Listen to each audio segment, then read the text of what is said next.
2021년 11월 22일 하나님께서 이 새벽 우리에게 주시는 말씀은 사사기 9장 46장 6절에서 57절의 말씀입니다.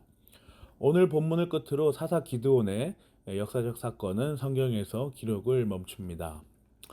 기드온의 미디안 군대 진멸 사건 이후에 모든 사람들과 같이 기드온도 역시 죽게 됩니다. 그리고 이스라엘 백성들은 언제 그런 기적과도 같은 승리의 사건이 있었냐는 듯이 같은 죄를 반복해서 짓습니다. 우상을 숭배하는 것이죠. 오늘 46절에 기록된 신전의 이름을 한번 보십시오. 엘브릿입니다. 앞서 바알브릿을 살펴보셨죠. 바알 신의 언약이다라는 뜻이죠. 베리트라는 히브리어는 언약을 뜻합니다. 그런데 이 바알 브릿은 46절에 엘 브릿으로 바꾸어 기록되어 있음을 봅니다. 엘은 어떤 뜻입니까? 우리가 아주 잘 아는 엘로힘의 엘입니다. 이스라엘 백성의 우상 숭배는 바알이라고 하는 풍요와 번성의 우상신과 맺는 언약을 가리키는 바알 브릿의 수준을 뛰어넘어서 이제는 하나님의 이름을 그 자체로 모독하는 우상 숭배까지 나아가는 모습을 성경은 기록하고 있습니다. 엘브릿은 하나님의 언약이다라고 마땅히 불리어서 거룩하고 신성한 것이며 우리로서는 두렵고 떨림으로 받아야 하는 이름인데 이 백성들에게 이 이름은 우상 숭배를 하는 신전의 이름으로 불리고 있는 것이죠. 이스라엘 백성의 도간음은 아주 극심한 우상 숭배를 보여주는 단어입니다. 아비멜렉은 지금 세겜의 진멸을 위하여 혈안이 되어 있습니다. 그들이 있는 곳이면 어디든지 달려가 그들을 쳐 죽이는 모습을 성경은 상세하게 놓치지 않고 기록하고 있습니다. 백성들을 우상숭배로 인도하였던 자들이 우상숭배의 신전으로 도망하는 모습을 오늘 성경은 기록하고 있지요. 그리고 또 겉으로는 여호와 하나님을 왕이라 지칭하였지만 실제로는 자신이 왕이 되고 싶었던 기드온의 욕망의 실현인 그 이름마저 아버지는 왕이다라는 그 이름을 가진 정말로 실로 하나님의 유기의 작정 아래 있는 아비멜렉이 서로 쫓고 쫓기는 양상을 성경은 기록하고 있습니다. 백성을 우상숭배로 이끈 인도자들과 그 지도자들과 하나님의 유기 아래 있는 자의 피비린내 나는 전투를 기록하고 있는 것입니다. 그렇게 지하에 있는 신전에 있는 자들을 모두 불태워 죽이고 난 다음 아비멜렉은 남은 백성들이 올라가 피신하고자 했던 망루로 나아갑니다. 그리고 그 역시 그 망루도 불 지르려 하지요. 그 백성들이 두려워하고 있었으나 한 여인의 맷돌 윗짝에 맞고 여인으로부터 죽는 불명예스러운 죽음을 면하고자 젊은 병사에게 자신을 죽여달라고 부탁하는 비참한 생을 마감합니다. 사랑하는 고향제일교회 성도 여러분, 오늘 본문은 우리에게 어떠한 교훈을 전달하여 줍니까? 엘브릿 우상 숭배의 마지막은 하나님과 전혀 관계없는 것이 아닙니다. 참 놀랍지요? 우상 숭배가 극에 달하는 모습은 마치 하나님께 올려드려야 할 것, 곧 하나님의 존재 자체를 우상 숭배로 바꾸어 버리는데 그 마지막이 있습니다. 하나님을 우상으로 만들어 버리는 것이죠. 삼위일체 하나님은 그 어떤 것으로도 환원될 수 없고 바꾸어질 수 없는 그야말로 절대적이며 신성한 존재이며 존귀한 존재임이 마땅한데 우리가 가시적으로 눈으로 볼 수 있는 그 형상으로 우상으로 만들어 버리는 것, 정말 우상 숭배의 극단을 보게 되는 겁니다. 이와 같은 모습은 출애굽 당시 이스라엘 백성에게도 똑같이 드러납니다. 출애굽기 32장 4절에서 6절입니다. 아론이 그들에게서 그것들을 받아 녹여서 그 녹인 금을 거푸집에 부어 송아지상을 만드니 그들이 외쳤다. 이스라엘아, 이 신이 너희를 이집트 땅에서 이끌어낸 너희의 신이다. 아론은 이것을 보고서 그 신상 앞에 제단을 쌓고 내일 주님의 절기를 지킵시다 하고 선포하였다. 이튿날 그들은 일찍이 일어나서 번제를 올리고 화목제를 드렸다. 그런 다음에 백성은 앉아서 먹고 마시다가 일어나서 흥청거리며 뛰놀았다.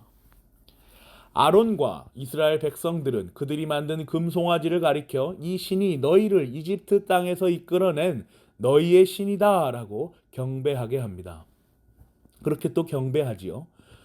또한 금송아지를 향하여 주님의 절기까지 언급하며 아침 일찍 부지런을 떠는 성실함을 보이면서 번제를 올리고 화목제까지 드리는 모습은 정말로 정말 하나님께 올려드려야 할 것을 금송아지에게 올리는 이스라엘 백성의 안타까운 모습을 성경은 빠짐없이 기록하고 있습니다.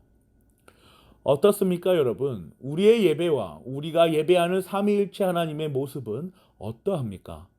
우리는 과연 성경에서 말하는 우리의 신앙의 선배들이 고수하여 온 표준 문서들이 고백하고 있는 방법으로의 그러한 삼위일체 하나님을 두렵고 떨리는 마음으로 존귀와 신성한 존재라는 것을 그렇게 마음으로 받고 있습니까? 그 숭고한 존재를 바르고 건전하게 이해하며 받고 있습니까? 우리도 혹 잘못하여 우리가 예배하고 있는 존재의 그 존귀와 위엄을 손상시키거나 더 나아가 모독하고 있는 것은 아닌지 우리는 늘 주의하여야 할 것입니다. 이어서 오늘 본문에 기록되어 있는 이 사건에는 도무지 택함받은 자, 하나님의 사랑을 입은 자는 등장하지 않는 것처럼 보입니다. 성경은 이처럼 택함받은 자들, 곧 독자들에게 유기된 자들의 모습에 대한 기록도 철저하게 교훈하고 있음을 우리로 알려주지요. 오늘 본문의 마지막은 기드온을 보내고 아비멜렉이라는 사람에 대한 하나님의 말씀이 기록되어 있습니다. 56절, 57절이죠. 하나님은 아비멜렉에게 자기 형제 70명을 죽여 자기 아버지에게 저지른 죄의 값을 이렇게 갚으셨고 또 세겜 사람들의 죄악도 그들에게 모두 갚으셨다. 여룻바알의 아들 요담의 저주가 이렇게 그들에게 그대로 이루어졌다. 요담의 저주가 무엇일까요? 20절과 23절에 기록되어 있습니다. 그러나 그렇지 않다면 아비멜렉에게서 불이 뿜어 나와서 세겜 성읍 사람들과 밀로의 집안을 살라버릴 것이며 세겜 성읍 사람들과 밀로의 집안에서도 불이 뿜어 나와서 아비멜렉을 살라버릴 것입니다. 그때에 하나님이 악령을 보내셔서 아비멜렉과 세겜 성읍 사람들 사이에 미움이 생기게 하시니 세겜 성읍 사람들이 아비멜렉을 배반하였다. 오늘 본문에서 아비멜렉을 하나님의 유기의 작정 아래 있는 자라고 말할 수 있는 근거는 아주 산재하여 있습니다. 여기저기 기록되어 있죠. 하나씩 볼까요? 이름 그 자체에서 알 수 있는 왕의 지위에 대한 독단적인 집착의 그 근거가 있지요. 첫 번째 근거입니다. 두 번째로 자신을 기드온의 아들 70명과 나누어서 나는 그들과 다르다라고 멋대로 선을 그어버린 것이죠. 하나님의 백성의 그 줄기 아래에 있는 기드온의 아들 그 70명과 나누어 나는 그들과 다른 세겜 너희들과 같은 혈육이다라고 자기 멋대로 그 선을 그어버린 것입니다. 또 세 번째로 요담의 저주의 우화 가운데 등장하지요. 올리브 나무와 무화과 나무 그리고 포도나무와는 전혀 다른 잎이 없어 앙상한 결핍의 상태를 보여주는 그 가시나무를 아비멜렉에 비유하고 있죠. 또한 무엇보다도 올리브 나무와 무화과 나무와 포도나무가 말하고 있는 하나님의 자신들을 창조한 원리와 그 목적에 부합하는 자신들의 그 청지기적 사명을 감당하여내는 이들과는 다른 그 가시나무의 모습을 성경은 이렇게 기록하고 있습니다. 또 가시나무가 말했던 네 번째죠. 주제 성전의 재료에 쓰이는 레바논의 백향목을 살라버린다는 저주가 또 그 근거이지요. 또 다섯 번째로 죽는 마지막 순간까지 하나님보다 사람들의 시선을 주목했던 것입니다. 여인의 손에 죽는 것을 두려워했던 것이죠.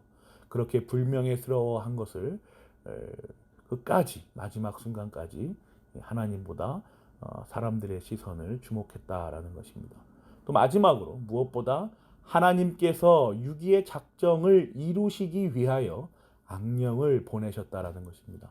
하나님께서는 유기하기로 작정하신 자들에게 그 의지대로 그대로 이루십니다. 마치 택하신 자들을 끝까지 구원으로 신실하게 인도해 내시는 것, 그 자비와 같은 원리로 하나님께서는 동일하게 그의 공의로 말미암아 유기하기로 작정한 자들에게도 그 의지를 그대로 이루어 내시는 것이죠. 아비멜렉의 최후를 한번 묵상하여 보십시오. 끝까지 아비멜렉은 자신이 받은 저주를 인정하지 않고 사람들의 시선을 더 의식합니다. 아비멜렉은 하나님께서 보내신 악령들의 사역을 목도하였음에도 불구하고 돌이키기는커녕 하나님의 존재를 전혀 생각하지 아니하고 사람들의 시선에 더 집중하며 자신의 명예에 누가 될까 더 염려하고 있습니다. 하나님께서는 불신앙의 유기된 자의 모습을 우리에게 이렇게 가르쳐 주십니다. 그리고 더하여서 우리가 늘 택함 받은 자의 모습으로 예배하며 삶을 살아가고 있는지 점검하여라 라고 교훈하십니다. 하나님께서는 택하신 자들의 작정도 반드시 이루시며 유기하신 자들의 작정도 반드시 이루시는 자비와 공의의 하나님이라는 사실을 반드시 기억하시기를 원합니다. 우리에게 베푸신 선택의 은혜에 감사하면서 그 하염없는 은혜에 무한 감사를 올려드리며 그 드넓은 하나님의 존재 안에서 성도로서의 우리의 모습을 돌아보기를 간절히 기도합니다. 아멘.